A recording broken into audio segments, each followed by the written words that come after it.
O gerenciamento desempenhou, ao longo dos séculos, um papel importante para a civilização humana, antes mesmo da criação das pirâmides egípcias. Já se utilizava da gestão na criação de grandes projetos. Com o avanço da civilização, houve uma grande necessidade de adaptar e contextualizar a gestão para a necessidade da época em que se vivia. Um exemplo disso foi na primeira Revolução Industrial, que teve início por volta de 1760, onde os avanços tecnológicos exigiram uma demanda de alguém que organizasse e assumisse o controle de projetos, os chamados supervisores de projetos, que sabiam ler, escrever e fazer contas. Esse mesmo pensamento influenciou muitas áreas profissionais na época, incluindo a enfermagem, que começou a usar a gestão na rotina de trabalho.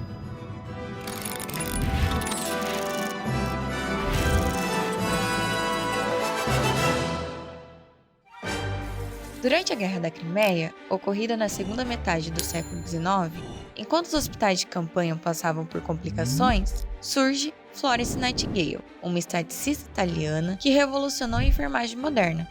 Para isso, ela precisou assumir seu compromisso de organização, coordenação e liderança da enfermagem dentro dos hospitais militares. Florence começou a introduzir a lavagem das feridas e a lavagem das mãos dos profissionais de saúde, reduzindo assim 43% das mortes dos feridos. A cada mudança que Florence fazia, ela anotava em seu diário, obtendo os dados necessários para suas estatísticas, tornando-a pioneira na utilização de gráficos, para apresentar dados de forma clara e de maneira que até mesmo os generais e membros do parlamento pudessem compreendê-los. A partir de então, com o lançamento do seu livro Notes on Nurse em 1859 na Inglaterra, o pensamento nightingaliano desempenhou um papel importante na profissão, que passou a utilizar muito mais a gestão no seu processo de trabalho e vem, ao longo dos anos, buscando os meios mais eficazes de adequar modelos administrativos ao seu cotidiano, de modo que não se afaste do seu principal foco de atenção, o cuidado com o paciente. No Brasil, sob a influência da teoria da gestão que ocorria na Europa e do livro de Nightingale, a enfermagem passou por diversas mudanças, e com elas, a legitimidade da ação de gerenciamento foi conferida privativamente ao enfermeiro a partir da Lei 7.498, de 25 de junho de 1986, que dispõe sobre a regulamentação do exercício da enfermagem no Brasil. Para colocar em prática o papel do enfermeiro gestor, vamos para Cuiabá, no estado de Mato Grosso. Localizado na rua Rosário Oeste, no bairro Pedregal, reside a Unidade de Saúde da Família Renascer, que funciona de segunda a sexta das 7 às 11 da manhã e pela parte da tarde das 1 às 5. Apesar de estar localizado no bairro Pedregal, a USF atende o bairro Jardim Renascer. Como o surgimento do bairro provém de invasões, o município não reconhece de forma legítima como bairro, o que acarreta em falta de investimento público. Portanto, não há escolas, creches, unidade de saúde, segurança e coleta de lixo adequadas, o que classifica como uma área de risco. Atualmente, a unidade conta com uma equipe de estratégia de saúde da família, com uma médica, uma enfermeira, uma dentista, uma auxiliar odontológica, uma recepcionista e 3 agentes comunitários de saúde, sendo que a USF é referência para consulta e acompanhamento para 8 bairros, porém a unidade só possui cobertura de ACS no bairro Jardim Renascer. A equipe realiza as visitas domiciliares uma vez por semana, sendo realizada pela médica da unidade juntamente com a enfermeira. Além disso, a unidade possui Conselho de Saúde que entrou em vigor em 2019, eleito de forma direta na comunidade, possuindo um regimento interno, atualmente contando com 4 representantes, sendo eles um enfermeiro, um técnico de enfermagem, 2 representantes da comunidade. O Conselho aborda temas como indicar ações prioritárias, fiscalizar e avaliar o plano de execução do trabalho da US, além de ser uma ponte entre os interesses e necessidades dos usuários para com a unidade. As reuniões são realizadas na USF e as decisões ali tomadas são divulgadas principalmente por redes sociais. Todavia, uma situação que vale ser referenciada é que a unidade possui baixa adesão à criação dos programas de educação em saúde. A equipe da USF nos informou que antes da pandemia de Covid-19, existia um programa voltado para a diminuição do uso do tabagismo, onde os encontros ocorriam na USF e eram ministrados como uma roda de conversa, em que os usuários participavam, apoiando uns aos outros. Entretanto, com a pandemia, o programa foi extinto, dando fim ao único programa voltado para a educação e saúde da unidade. O cronograma seguido pela unidade distribuiu seu serviço durante toda a semana, tanto de manhã quanto à tarde, ofertando-os por meio de agendamento prévio e demanda espontânea. Segundo os relatórios dos prontuários eletrônicos fornecidos pela unidade, a unidade possui 4.780 cadastros ativos no bairro Renascer. A população territorial é composta aproximadamente de 58% do sexo feminino, uma população de 50% adulta, de 20 a 59 anos. Em sua maioria, a renda familiar é de um salário mínimo.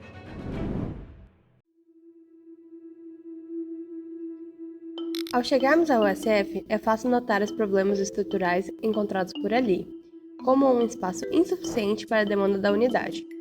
Há vários bancos e cadeiras na parte externa e, devido a essa condição, a climatização é precária, principalmente quando levamos em consideração que Cuiabá é uma cidade onde a temperatura chega a 37 graus nas temporadas de calor. Além do mais que, ainda existe a problemática de infiltrações por todas as salas no período chuvoso, onde os funcionários relataram dificuldades no atendimento devido à infraestrutura bem antiga. A equipe está incompleta. O contrato de 3 ACS foram encerrados, diminuindo ainda mais a equipe, impossibilitando-os de fazer atendimento com qualidade e agilidade necessária, principalmente levando em consideração a superlotação. Devido à pandemia da Covid-19, 8 bairros foram destinados para a unidade, com a justificativa que não causaria estresse no atendimento. Mas na prática, a demanda da equipe de saúde, que já não era suficiente, ficou ainda mais sufocada devido à superlotação. Durante as nossas visitas, foram apontados pela equipe a falta de materiais básicos, mas extremamente necessários para a manutenção do atendimento, como soros e gases. No primeiro dia que fomos ao USF, a dentista nos relatou que os atendimentos odontológicos estavam suspensos há uma semana por falta de água destilada, insumo necessário para a realização de qualquer atendimento odontológico. Também foi relatado que, além da falta de insumos, existe a falta recorrente de medicamentos, que chegam a ficar até 3 meses sem receberem. O não repasse de alguns tipos de medicamentos, em especial os que são importantes para o tratamento de agravos crônicos como diabetes e hipertensão, prejudicam a qualidade de vida do usuário dependente do SUS. O bairro conta com a presença de diversos terrenos baldios. De acordo com os usuários, a coleta de lixo é insuficiente. Entretanto, muitas vezes os terrenos são alvos de descarte inadequado de lixo, causando um aumento da vulnerabilidade a doenças e uma diminuição da qualidade de vida.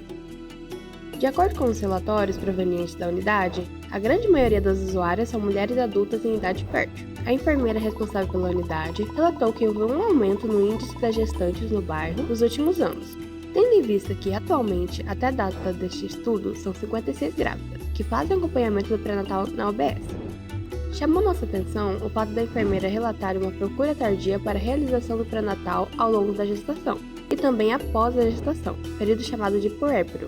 A enfermeira relatou que existe uma baixa adesão quanto ao retorno dessas mães para essa consulta pós-parto. Após a análise da territorialização, foi utilizado pelo grupo o Planejamento Estratégico Situacional, o PES. E de acordo com Lida, o PES é um método de solucionar problemas de forma flexível que se adapta às constantes mudanças da situação real, não separando as funções de planejamento das de execução. Outros aspectos a ser mencionado é que o PES também pode ser dividido em 4 momentos, sendo eles o explicativo, o normativo, o estratégico e o tático operacional. Após o ponderamento de tais fatores, decidiu-se que a maior prioridade era a baixa adesão das grávidas para o retorno em sua consulta corporal. Dessa forma, a intervenção foi planejada para ser realizada no dia 30 de novembro de 2022, às 7 horas da manhã, na unidade Renascer. O horário e o local foram escolhidos estrategicamente para atender o público-alvo, de forma mais direta e eficaz, tendo em vista que, conforme o cronograma da USF, no dia da intervenção, estariam sendo atendidas grávidas em acompanhamento pré-natal. Também foi divulgado via WhatsApp em grupos do bairro um convite anunciando a realização da intervenção. No mais, foi planejada a exposição de um banner informativo, sendo composto por diversas informações recolhidas através de diversos artigos científicos e livros da área. A avaliação foi aplicada através de um formulário dividido em 4 partes, sendo as categorias se haviam gostado das informações, se foi fácil a compreensão e quantas estrelas para a apresentação em geral, havendo ainda um espaço direcionado a sugestões e opiniões. Os resultados das avaliações foram satisfatórios, onde na primeira categoria de avaliação 91% das pessoas avaliaram sendo excelente ou bom, Com relação ao entendimento, a resposta foi 100% satisfatória e não houveram sugestões. Após o término da intervenção, foi realizada uma reunião com a enfermeira da unidade, juntamente com o professor orientador e todos os envolvidos na realização do projeto. No mais, a enfermeira da unidade avaliou positivamente o grupo e a intervenção como um todo.